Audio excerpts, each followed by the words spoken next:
العالمين أشهد أن لا إله إلا الله وحده لا شريك له ولي الصالحين وأشهد أن سيدنا ونبينا محمدا عبده ورسوله. Semua Bapak Ibu dan jamaah sekalian yang hadir pasti mencintai Nabi Muhammad. Saya yakin dan tidak diragukan cintaan jamaah kepada Nabi Muhammad. Tapi bukan itu yang saya harapkan, bukan itu yang saya tunggu. Yang saya harapkan bagaimana Nabi Muhammad mencintai kita. Kalau Nabi Muhammad mencintai kita, berarti ibu-ibu selamat dunia akhirat. Terjamin dapat syafaat Nabi Muhammad. Terjamin husnul khatimah. Terjamin menjadi ahli surga. Karena tidak mungkin Nabi Muhammad mencintai seorang ahli neraka. Tidak mungkin Nabi Muhammad mencintai seorang yang su'ul khatimah.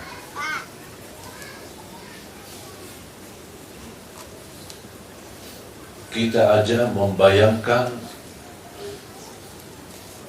sudah merasa tersentuh hati kita. Ini baru hayalan saja. Bahkan sebagian besar yang menangis. Yang saya bayangkan kira-kira gimana Mu'adz radhiyallahu anhu itu sendiri.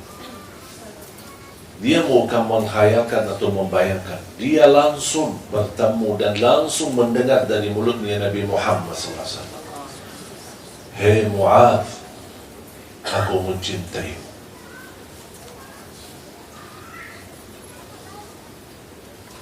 Bagi Mu'adz radhiyallahu anhu, dengan ucapan ini, saya yakin dia tidak pernah merasa bergembira sebagaimana saat dia mendengar ucapan Nabi Muhammad kepadanya.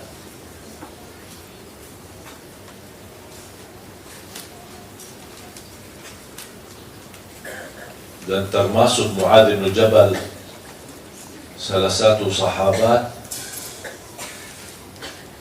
yang paling mengerti perbedaan antara halal dan haram. Sampai Rasulullah berkata, kalau ada ingin tahu perbedaan halal yang haram mana yang halal, mana yang haram, tanyalah Mu'adz radhiyallahu anhu.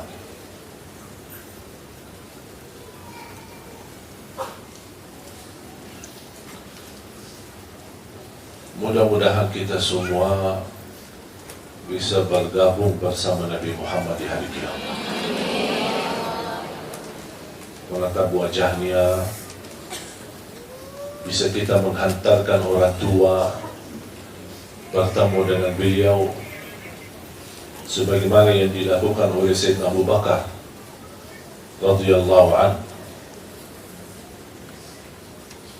Sayyidina Abu Bakar duluan masuk Islam sebelum orang tuanya. Berjuangan lama baru dia bisa mendapatkan orang tuanya menerima Islam. Ketika orang tua berkenan menerima Islam dan ingin mengucapkan kalimat syahadat, Sayyidina Abu Bakar berkata, ayo saya bawamu kepada Rasulullah SAW. Ketika Rasulullah SAW melihat Sayyidina Abu Bakar aja lebih tua daripada Rasulullah dari segi umur. Tapi coba bayangkan, kira kalau Sayyidina Abu Bakar lebih tua, apalagi bapaknya Sayyidina Abu Bakar. Ketika Abu Bakar radhiyallahu anhu membawa bapaknya atau orang tuanya kepada Rasulullah SAW, Rasulullah SAW langsung berdiri dan berkata, hei Abu Bakar, kenapa tak kasih tahu kami biar kami yang datangi orang tuamu?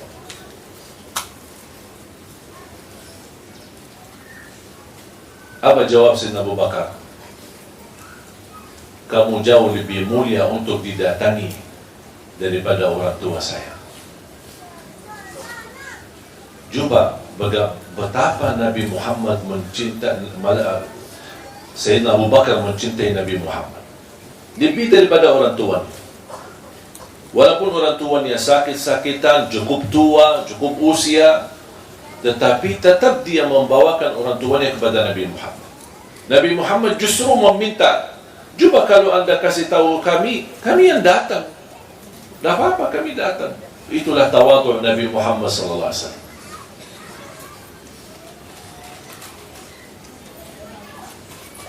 Belum lagi cintaan Rasulullah SAW kepada Siti Khadijah. Jangan kepada Siti Khadijah sendiri, bermulia akhlaknya Nabi Muhammad bersama kawan-kawannya, teman-temannya. Siti Khadijah, Rasulullah SAW sangat luar biasa mulia akhlaknya demi cintaannya kepada Siti Khadijah. Sampai pernah satu saat Rasulullah SAW bersama Siti Khadijah didatangi malaikat Jibril. Rasulullah SAW berpisah sebentar, sesaat bersama malaikat Jibril, dan malaikat Jibril berkata, itu Khadijah ya? Kata Rasulullah SAW, ya Khadijah, istriku. Sesudah Rasulullah SAW menerima wahyu, malaikat Jibril menyampaikan, mohon ya Rasulullah, titip salam aku kepada Khadijah. Malaikat Jibril kirim salam kepada Siti Khadijah. Betapa mulianya Siti Khadijah.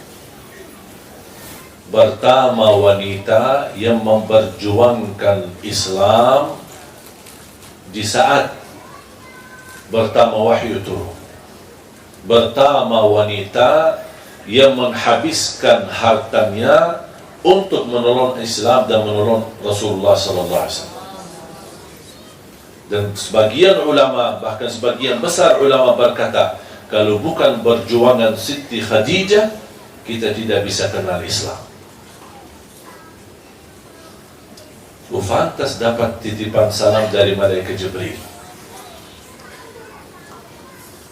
Rasulullah ketika mendengar ada kirim salam dari malaikat Jibril, Rasulullah SAW sendiri merasa gembira, merasa bahagia. Istriku dapat perhatian.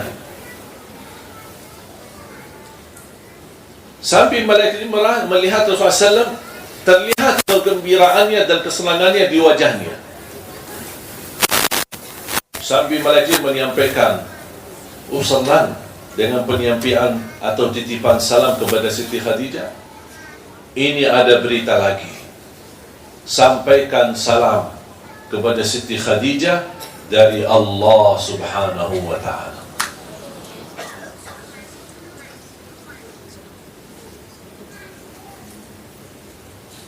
Ketika Rasulullah SAW bertemu dengan Khadijah radhiyallahu anha, dia menyampaikan ada kirim salam dari malaikat Jibril. Dia langsung bergembira, bersenang. Ini belum diucapkan ada salam dari Allah. Ini baru dari malaikat Jibril sudah dia bahagia. Kata Rasulullah SAW, ada lagi. Ada kirim atau titipan salam dari Allah untukmu. Langsung nangis Siti Khadijah. Betapa mulianya seorang yang mendampingi Rasulullah SAW.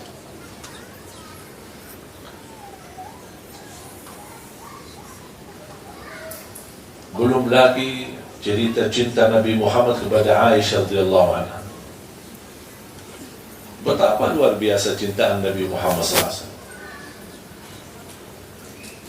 Menurut saya, cintaan Nabi Muhammad kepada Siti Aisyah itu menjadi pelajaran bagi setiap generasi.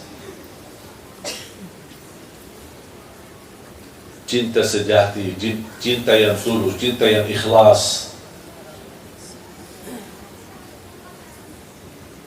Setiap saya baca kisah-kisah cintaan Rasulullah kepada Siti Aisyah, kita masih jauh.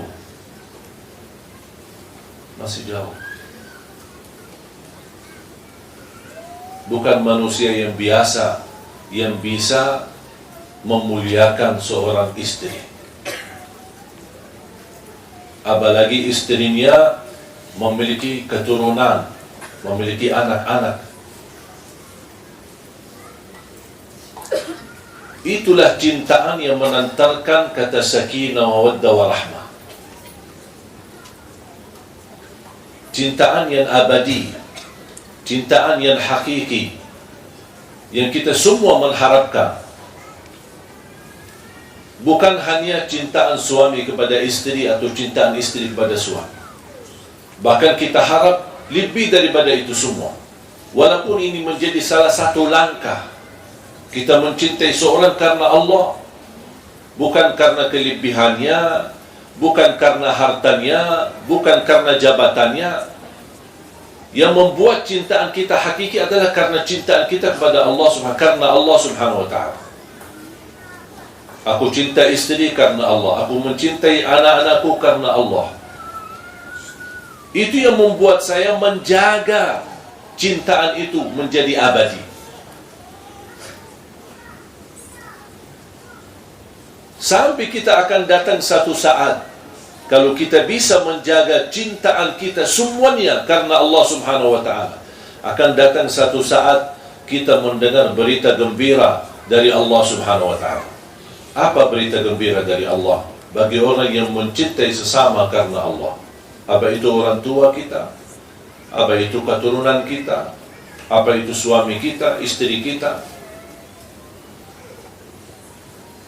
Inna Allah idza ahabba 'abdan nada malaika Jibril.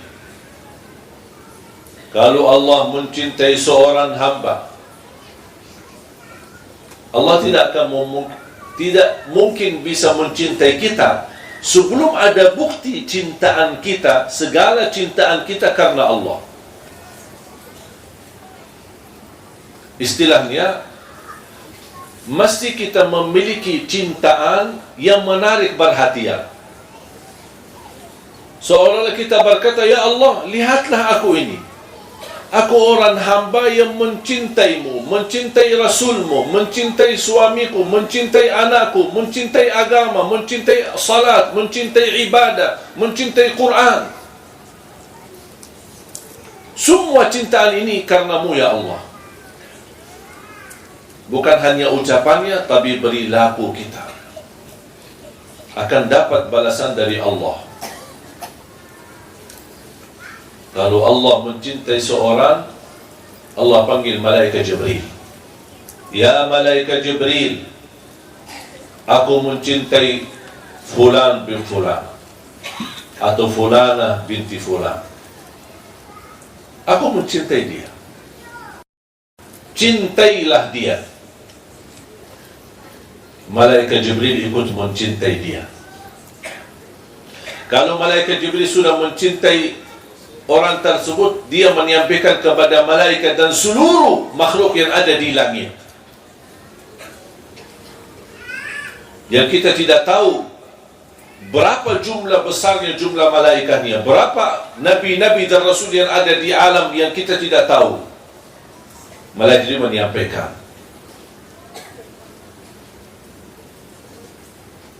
hei penduduk langit, ahlus sama,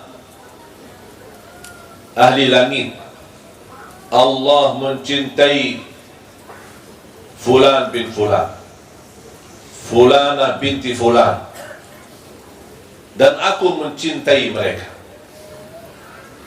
Cintailah kalian terhadap mereka. Disitulah dicintai oleh semua yang ada di langit. Allah mencintainya, malaikat Jibril mencintainya, dan semua hamba-hamba Allah yang ada di langit mencintai. Selepas itu, apa yang akan terjadi?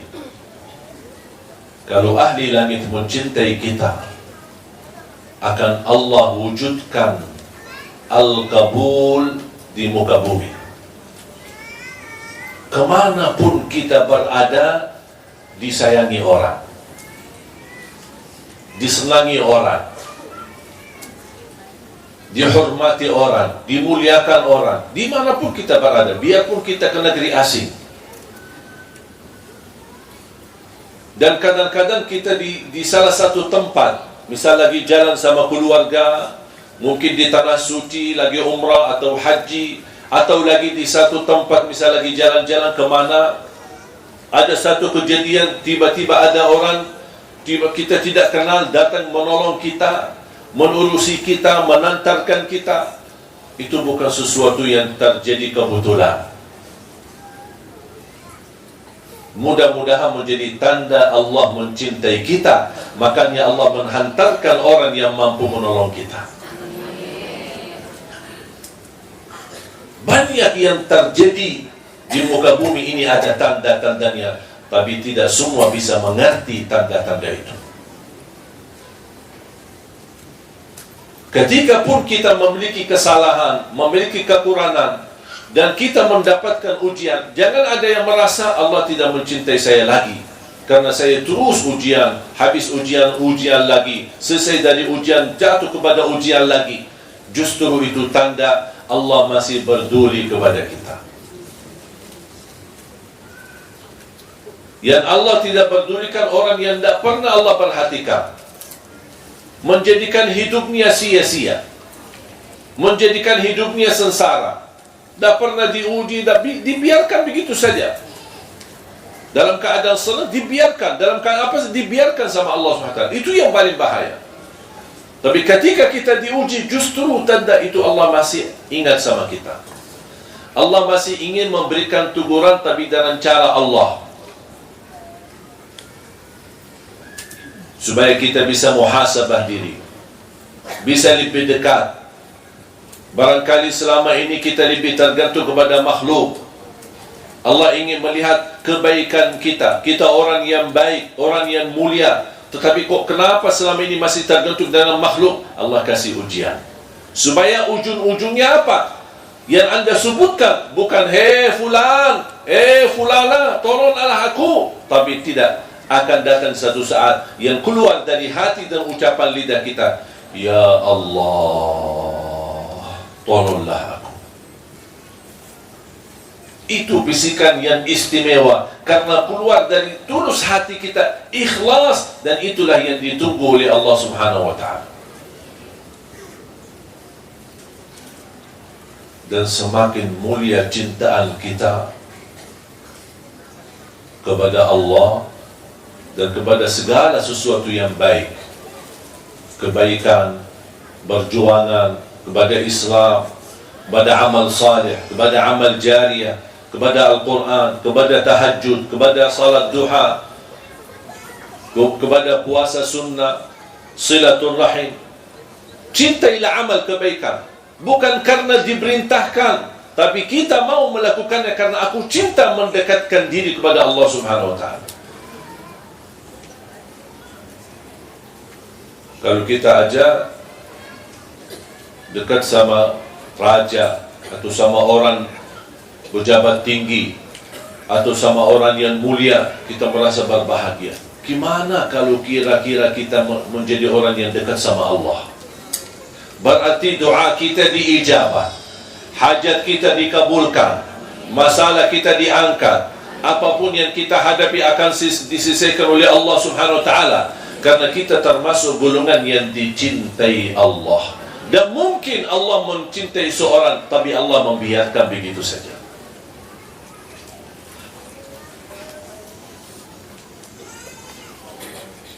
Makanya ketika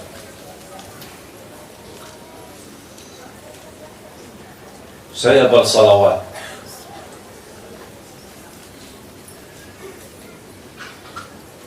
kapan saja, bebas waktunya.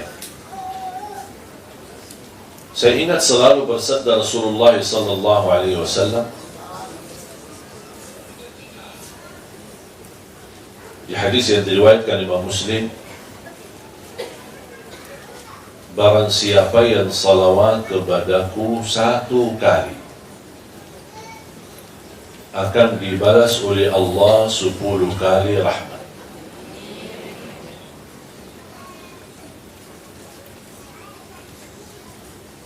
Betapa kita sangat membutuhkan rahmat dari Allah. Tahu tak rahmat? Apa? Kasih sayang. Mau gak disayangi sama Allah? Balbaniyalah salawat. Saya tidak menemukan amal saleh,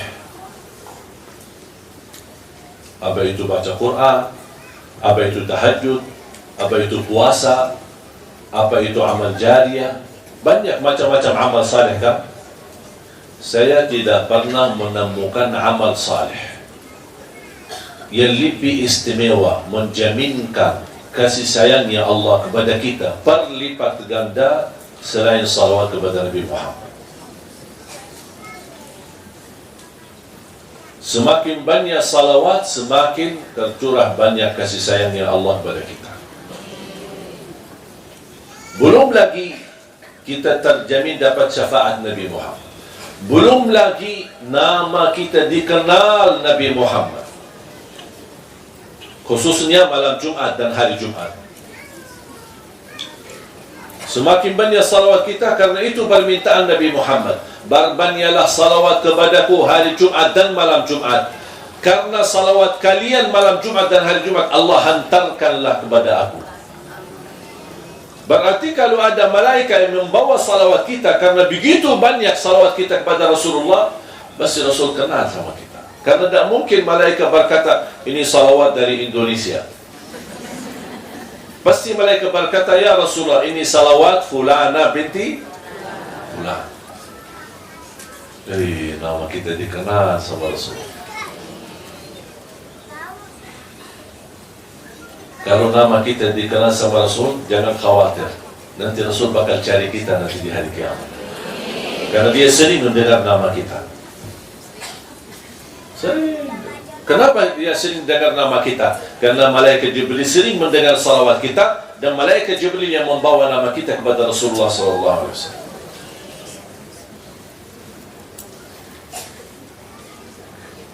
Makanya jamaah sekalian, jangan merasa bosan bersalawat.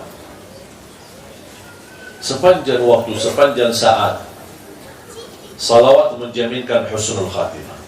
Salawat menjaminkan rahmat dari Allah. Salawat menjaminkan syafaat. Salawat menjaminkan selamat dari kematian buruk. Salawat menjaminkan selamat dari kematian mendadak. Salawat menjaminkan selamat dari kecelakaan.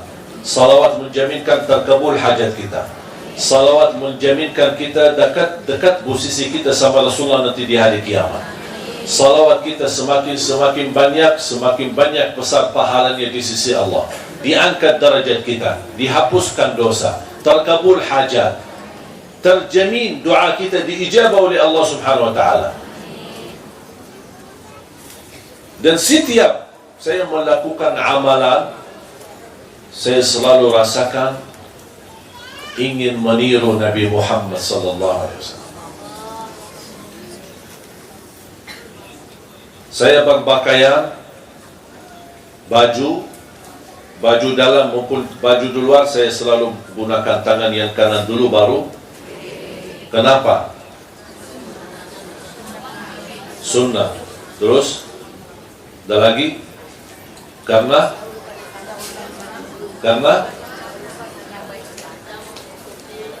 boleh. Terus apa alasan lagi? Karena diperintahkan. Karena setiap kebaikan dimulai pakai kanan. Ada lagi?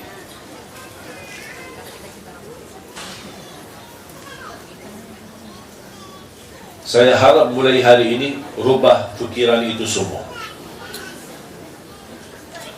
Bukan karena kanan itu sesuatu kebaikan. Segala kebaikan kita mulai pakai tangan kanan. Bukan karena itu sunnah. Bukan karena itu dianjurkan atau diajarkan. Bukan karena itu diperintahkan. Tapi jadikan, kenapa saya melakukan ini? Karena saya ingin meniru Nabi Muhammad. Rasakan itu. Bukan karena sunnah, bukan karena wajib, bukan karena diperintahkan, bukan karena segala sesuatu yang baik dimulai dengan tangan kanan. Tapi kita mau seperti ini karena saya ingin meniru Nabi Muhammad. Kenapa saya berpakaian pakai tangan kanan dulu baru yang kiri? Saya ingin meniru Nabi Muhammad karena Nabi Muhammad seperti itu. Kalau saya makan pakai tangan kanan, kenapa? Karena saya ingin meniru Nabi Muhammad. Kalau saya mandi, kenapa saya siram air ke sebelah kanan dulu? baru ke sebelah kiri, baru ke seluruh badan. Walaupun Anda di bawah syawar ketika mandi, tolong jangan langsung di atas kepalanya, tapi mulai dari biar ke airnya kena ke sebelah kanan, baru geser lagi ke sebelah kiri, baru seluruh badan. Kenapa saya melakukan ini? Karena Nabi ingin meniru Nabi Muhammad. Kalau saya tidur, saya letakkan berbaring ke sebelah kanan dan meletakkan tangan saya di bawah. Itu buat apa? Saya ingin meniru Nabi Muhammad SAW. Saya masuk masjid, membawa kaki yang kanan dulu, baru yang kiri. Kalau saya keluar masjid, kiri yang dulu, baru yang. Kenapa saya melakukan ini? Ingin meniru Nabi Muhammad SAW. Ingat ya, bukan karena itu sunnah, bukan karena itu dianjurkan, bukan karena itu sesuatu yang baik, atau segala sesuatu yang baik dimulai dengan kanan, tapi saya melakukan ini semua karena ingin meniru Nabi Muhammad. Kos kaki. Coba, berarti kita bisa membawa Nabi Muhammad dalam segala aktivitas kita. Walaupun hanya sebatas pakai kos kaki, saya ingat kanan yang dulu baru yang kiri karena saya ingin meniru Nabi Muhammad. Bagi sandal, bagi sepatunya, kanan yang dulu baru yang ingin meniru Nabi. Bahkan termasuk anak-anak kita.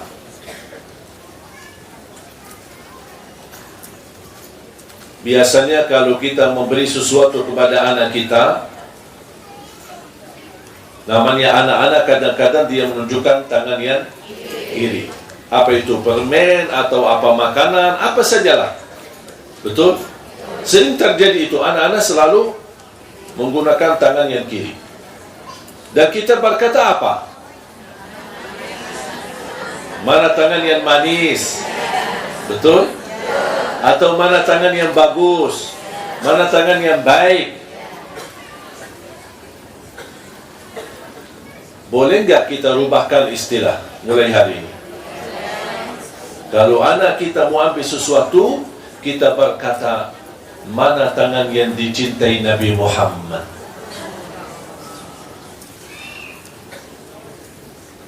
Mana yang dicintai Nabi Muhammad? Supaya dari kecil dia tertanam meniru Nabi Muhammad dalam segala hal. Walaupun dia masih anak-anak tidak tahu apa itu Nabi Muhammad. Tidak apa-apa. Kita ajarin. Kita kuatkan hubungan batinnya, hatinya. Hubungan baik sama Nabi Muhammad. Semakin dia dewasa, semakin dia besar, dia akan tahu segala perilakunya dia ternyata meniru Nabi Muhammad. Dia akan pasti mencari tahu siapa ini Nabi Muhammad. Ternyata Nabi Muhammad adalah teladanku.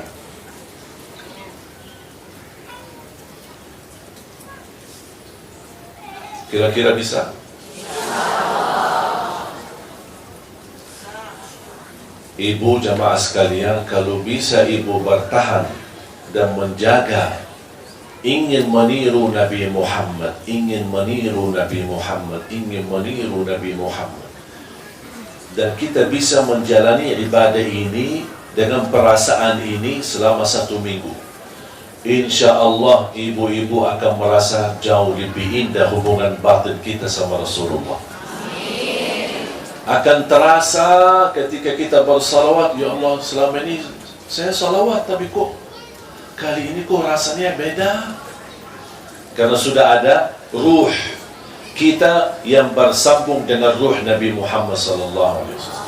Siapa yang tidak mau ruhnya langsung bersambung kepada Rasulullah? Siapa yang tidak mau nyawanya, batinnya, hatinya bersama Rasulullah SAW?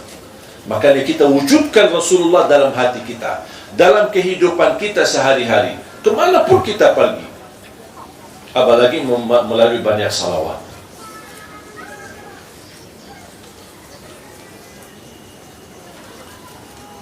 Saya akhiri satu cerita. Betapa Nabi Muhammad tidak pernah lupa sama kita. Walaupun dia di posisi sangat istimewa, kadang-kadang keistimewaan yang kita dapat membuat kita lupa diri, jangankan lupa orang lain. Ketika Rasulullah SAW Isra Mi'raj, dibawa oleh malaikat Jibril, menembuskan 7 langit, lapisan langit 1, 2, 3 sampai 7. Di langit yang ke-7 bertemu dengan Nabi Ibrahim, bersandar di Baitul Ma'mur. Apa itu Baitul Ma'mur? Ka'bahnya langit. Karena ada Ka'bah di langit, ada Ka'bah di bumi. Dan posisi Ka'bah di langit sama persis di atas Ka'bah yang di bumi. Dan di Ka'bah yang langit ini yang ditawafi oleh malaikat. Sekali tawaf 70,000 malaikat. Nabi Ibrahim bersandar kepada Baitul Ma'mur. Nabi Muhammad melihat. Dan setiap 70,000 malaikat selesai tawaf, bergiliran kan, ada malaikat lain. Mereka geser, malaikat 70,000 lagi malaikat baru tawaf. Yang sudah tawaf pertama menunggu gilirannya, kata Nabi Muhammad SAW, yang sudah bertawaf tidak berkesempatan lagi tawaf lagi sampai hari kiamat. Sampai hari kiamat menunggu gilirannya. Kenapa? Itu menunjukkan tanda apa? Tandanya, jangankan jutaan malaikat, miliaran malaikat yang sedang tawaf. Semuanya bertasbih, tahmid, tahlil, takbir. Disitulah malaikat Jibril hantar Nabi Muhammad SAW dan menyuruh Nabi Muhammad naik. Saya tidak bisa lanjut lagi naik. Kalau saya naik akan terbakar karena sudah berbatasan dengan cahaya Allah. Saya tidak bisa naik, kata malaikat Jibril. Tapi wahai Nabi Muhammad, kamu diizinkan untuk naik. Nabi Muhammad naik. Disitulah tercampur Nabi Muhammad, cahayanya Allah dengan cahaya Nabi Muhammad SAW. Ketika Nabi Muhammad SAW sudah di posisi yang paling istimewa, yang disebutkan Al-Maqamul Mahmud, yang tidak boleh didapati oleh selain Nabi Muhammad SAW. Makanya Nabi Muhammad SAW minta didoakan. Coba, bukan kita aja minta Nabi Muhammad mendoakan kita, kita juga minta Nabi Muhammad mendoakan. Nabi Muhammad minta, doakan saya. Kok Nabi Muhammad minta kita doakan?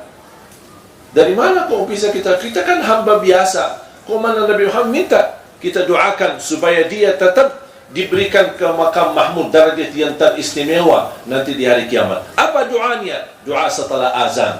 Allahumma salli ala Muhammad wa ala ali Muhammad kama sallaita ala Ibrahim wa ala ali Ibrahim innaka Hamidum Majid. Allahumma rabba hadhihi ad-da'wati at-tamma was-salati al-qa'imah ati Muhammadan al-wasilata wal terus wad-darajata al-'aliyata ar-rafi'ah wab'athu. Itu dia wab'athu maqaman mahmuda alladhi wa'adta innaka la tukhliful. Berarti Nabi Muhammad meminta doa kita. Makanya setiap saya dengar azan, saya tidak mau berkomunikasi kepada siapapun. Sampai istri saya sudah terbiasa, ketika mendengar azan tidak bisa diajak bicara. Sudah tahu, saya harus mendengar karena ada titipan Nabi Muhammad minta kita doakan. Dan saya mau menjadi orang yang berkenan mendoakan Nabi Muhammad. Walaupun saya tidak fantas, tapi karena itu permintaan. Kenapa saya melakukan ini? Bukan saya merasa diri lebih baik, tetapi karena saya ingin memenuhi permintaan Nabi Muhammad SAW. Coba 5 kali kita mendoakan Nabi Muhammad. Coba kalau kita termasuk orang yang istiqamah mendoakan Nabi Muhammad setiap habis azan, kira-kira dikenal gak Nabi Muhammad? Pasti dikenal.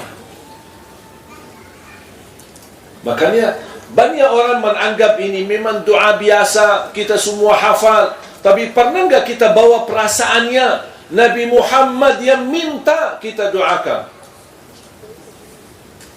Sallallahu liyal wasilah.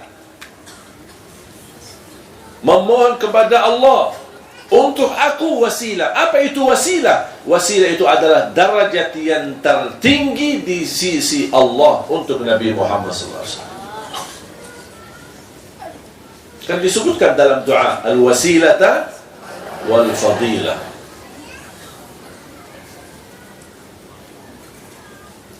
Ketika Nabi Muhammad sudah sampai dan menghadap Allah Subhanahu wa ta'ala, Nabi Muhammad ingin menyampaikan salam. Kalau kita bertemu sesuatu atau menghadap seorang, kita pasti menurut, apalagi kita yang datang kan. Kita datang ke rumah seorang, kita bilang apa? Assalamualaikum. Assalamualaikum. Sering karena ada orang jamaah datang. Saya kebetulan misal lagi di ruang bawah, terus ada orang datang, Assalamualaikum. Saya dah jawab. Apa itu Assalamualaikum? Assalamualaikum. Saya dah jawab. Dia perhatikan saya ada. Dia lebih parah itu, yang saya menganggap hal itu tidak sopan. Misal kalau kita di depan rumah, ada jendela terbuka, kita nitip. Assalamualaikum. Tidak jawab, dia ada di sini. Tidak jawab. Memang saya tidak jawab, karena itu tidak sopan. Itu bukan akhlak orang mukmin. Islam mengajarkan kalau kita datang ke rumah orang, tutup pintunya, geser dari depan pintu. Kenapa kita geser kanan atau kiri? Karena Islam mengajarkan seandainya dia buka pintu, jangan sambil mata kita membuka aurat pintunya atau rumahnya. Makanya disuruh geser ke kanan atau kiri. Udah kita Masya Allah begitu buka pintu, ada siapa di sini? Panjang matanya. Tidak sopan itu. Coba betapa mulianya Islam. Pandangan mata di rumah orang itu kita harus jaga. Tok pintu 3 kali dan ucapan Assalamualaikum. Assalamualaikum. Anak-anak juga diajarin. Akhirnya anak Assalamualaikum. Assalamualaikum.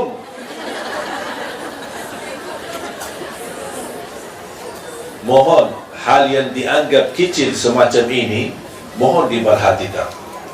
Karena ucapan salam itu doa. Assalamualaikum. Doa dapat salam, dapat sejahtera, dapat kedamaian, dapat rahmat, dapat berkat dari Allah Subhanahu wa ta'ala. Makanya ketika Nabi Muhammad menghadap Allah, dia apa yang harus saya seorang pendatang bertemu Allah, apa yang saya ucapkan? Kalau saya bilang Assalamualaikum, Allah Maha Salam. Bagaimana saya mengucapkan Assalamualaikum ya Allah? Allah lah memberi salam. Allah anugerahkan ucapan-ucapan yang istimewa. Nabi Muhammad mengucapkan At-tahiyyatu, As-salawatu, Al-mubarakatu, At-tayyibatu Lillahi Rabbil Alamin. Makanya menjadi tahiyat dalam salat kita.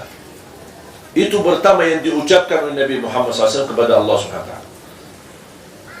Karena tidak layak Nabi Muhammad berkata, Ya Allah, Assalamualaikum.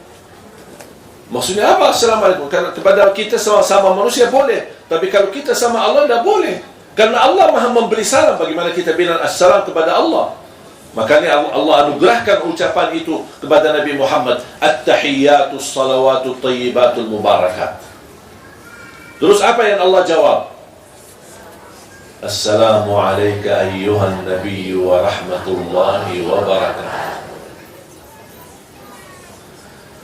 Ketika saya salat dan membaca tahiyat, saya bisa merasakan berdialog antara Allah sama Nabi Muhammad. Nabi Muhammad mengucap, Allah jawab. Nabi Muhammad berkata, Allah jawab. Indahnya luar biasa tahiyat itu. Assalamu alayka ayyuhan nabiyyu wa rahmatullahi wa barakatuh. Berarti Allah menganugerahkan sejahtera, kedamaian, salam, rahmat, berkat kepada Nabi Muhammad. Coba, Nabi Muhammad di saat itu, di tempat yang istimewa, di posisi yang istimewa, di derajat yang tertinggi, bertemu Allah Subhanahu wa Ta'ala, dan di situ dia tidak pernah lupa kita. Ketika dia mendengar Allah menyampaikan Assalamualaikum warahmatullahi wabarakatuh, Assalamu alayka ayyuhan nabiy warahmatullahi wabarakatuh, apa dia jawab? Assalamu alayna wa ala ibadillahis salihin. Ya Allah, aku mohon kesejahteraan buat aku dan semua hamba-hamba yang saleh. Malaikat Jibril karena posisinya tidak terlalu jauh mendengar bisikan ini. Ya Allah, betapa Nabi Muhammad sampai ingat hamba-hamba yang saleh. Ya Allah, anugerahkan salam, rahmat, berkat kepada semua hamba-hambamu yang saleh, termasuk malaikat Jibril dan semua. Ketika malaikat Jibril mendengar, fantas malaikat Jibril berkata, layaklah asyhadu an la ilaha illallah wa asyhadu anna Muhammadar Rasulullah.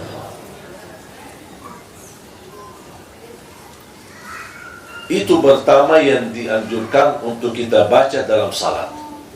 Tapi ketika kita baca, tolong hayati apa yang terjadi di saat cerita itu. At-tahiyyatu salawatu adalah ucapan Nabi Muhammad kepada Allah. Assalamu alayka ayyuhan nabiy wa rahmatullahi wa barakatuh, ucapan Allah kepada Nabi Muhammad. Assalamu alayna wa ala ibadillahi salihin, ucapan dan permohonan Nabi Muhammad kepada Allah untuk dirinya dan hamba-hamba yang tidak pernah mau lupa sama kita.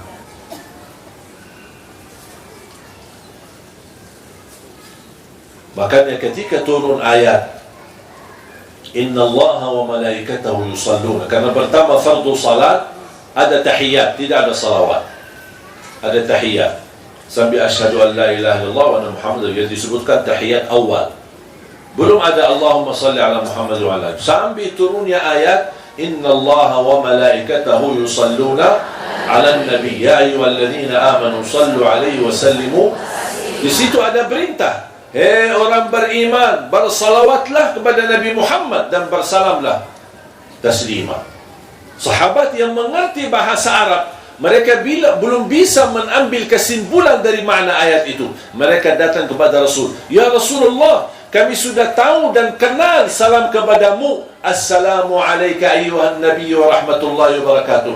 Tapi mohon maaf ya Rasulullah, bagaimana salawat kepadamu sebagaimana Allah perintahkan, ya ayyuhalladzina amanu sallu alaihi wa sallimu taslima. Nabi Muhammad berkata, katakanlah Allahumma salli ala Muhammad wa ala ali Muhammad kama sallaita ala Ibrahim wa ala ali Ibrahim wa barik ala Muhammad wa ala ali Muhammad kama barakta ala Ibrahim wa ala ali Ibrahim fil alamin innaka Hamidun Majid. Faham Bu?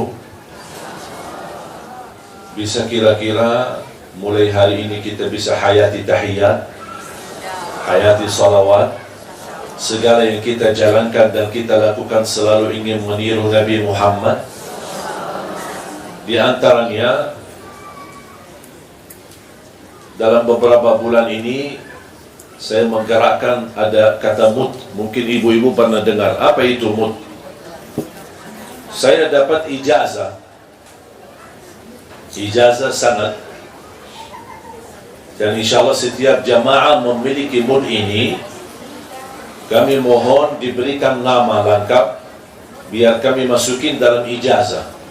Cita-cita saya semua jamaah bisa bergabung menjadi keluarga Nabi Muhammad dalam mud. Bukan keluarga keturunan ya, tapi keluarga mud. Karena ini disebutkan mud nabawi.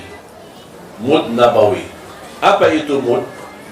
Nanti saya sendiri menerima ijazah dari guru ke guru dan seterusnya sampai sahabat Rasulullah namanya Zaid ibn Thabit Al-Ansari radhiyallahu anhu. Beliau berkata, kami dianjurkan dan diajarkan oleh Nabi Muhammad berwudu, mandi menggunakan mud. Bahkan kami kalau masak, mengambil makanan atau mengambil beras atau mengambil apa saja selalu menggunakan mud. sebagai takarnya. Jadi kita mau ambil terus baru kita masak. Termasuk buat zakat fitrah. Bisa buat zakat fitrah atau fidyah, bisa gunakan ini. Kalau 4 kali ini itu zakat fitrah 1 orang. 4 kali ini. Jadi isi beras sampai penuh.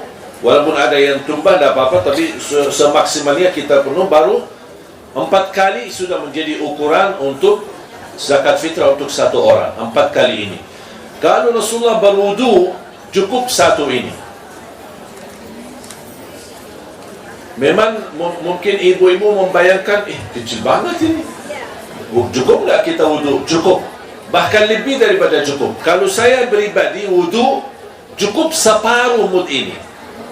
Separuh mud ini saya cukup wudu. Kok bisa ya? Sudah terbiasa.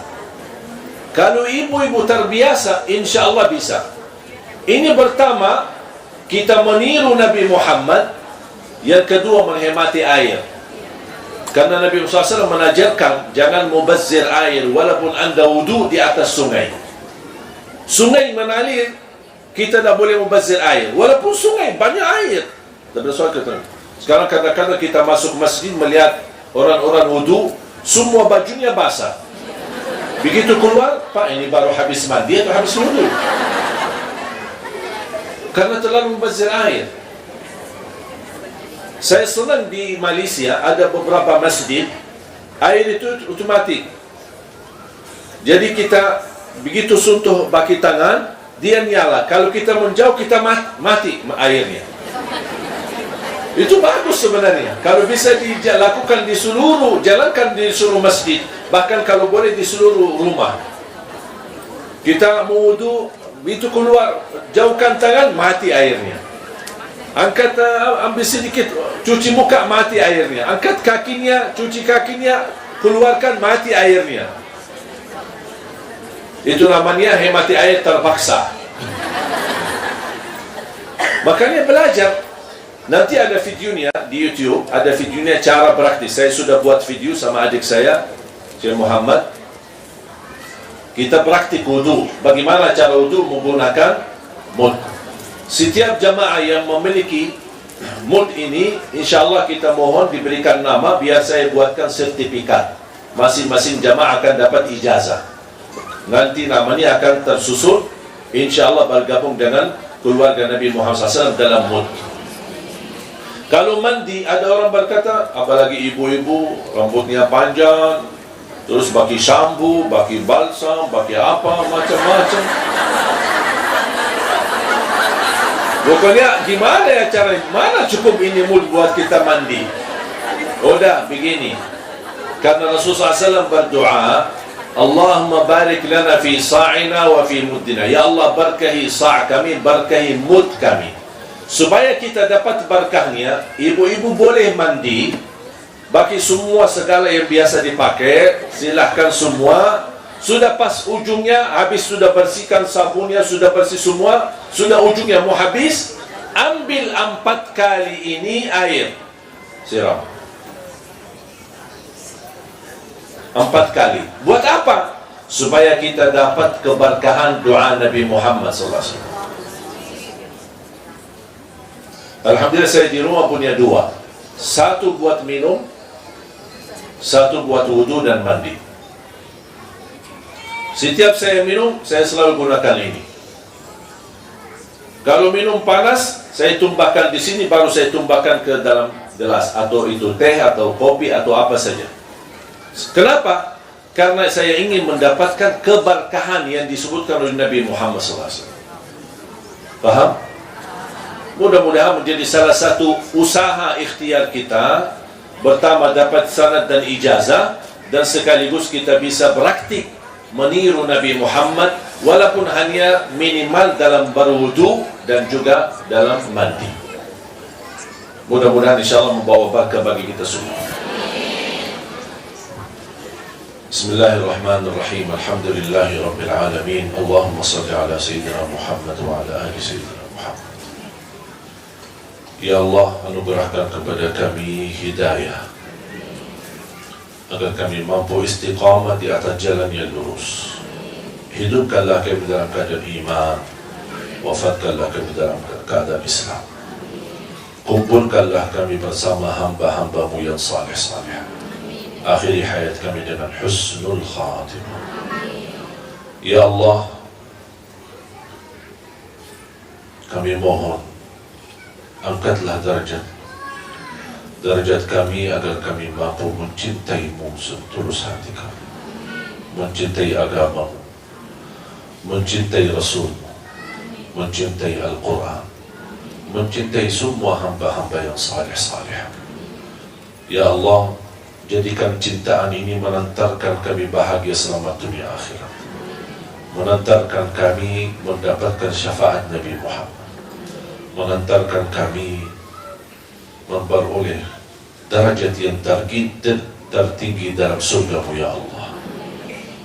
Ampunilah dosa-dosa kami, kesalahan kami, tutupilah aib-aib kami, dosa di masa lalu maupun dosa di saat sekarang. Kami mohon diampuni dan dihapuskan. Ya Allah, ampuni kedua orang tua kami, sayangilah mereka, karena kami tidak mampu dan tidak akan mampu membalas kebaikan kedua orang tua kami. Anugerahkan kepada orang tua kami kemuliaan di sisi-Mu dunia akhirat.